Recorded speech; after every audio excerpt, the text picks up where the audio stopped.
Hello, and welcome to Olympic National Park. Please join me today on a road trip up to Blue Mountain, where we will explore some of the subalpine environment and the plants that inhabit it, specifically the subalpine fir.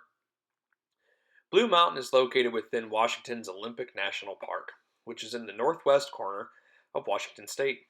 Olympic National Park has many different ecosystems, from the shores of the Pacific Ocean to the 6,000-foot Blue Mountain.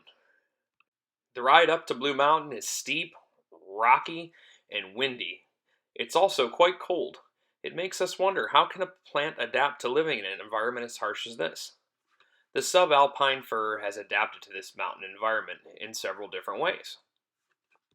Dry slopes of Blue Mountain have a temperature range from 75 degrees Fahrenheit in the summer all the way down to negative 10 degrees Fahrenheit in its snowy winters.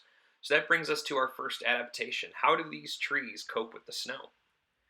Their narrow crowns allow them to shed snow quite well, while growing densely close together allows them to compete against the heavy winds that they may experience here in the winters. You can see, unlike other species, these trees do retain their lower branches, which may actually take root and help them from actually blowing away. These trees are quite remarkable. In the winter, they actually develop their own form of antifreeze. They acquire frost hardiness, the ability to turn cold-sensitive cells into hardy ones.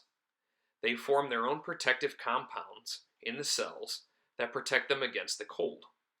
They synthesize and distribute compounds like sugars or amino acids to keep them from freezing. In some areas, these trees don't ever actually grow into trees at all. It's impressive they've adapted to grow only into shrubs to compete against that high wind. With no crown, there's nothing to blow over. So today we've reviewed that these trees' lower branches can take root themselves. They grow into narrow and dense crowns in order to help shed the snow and compete against the wind, and some don't grow into trees at all. They've also developed frost hardening over the years.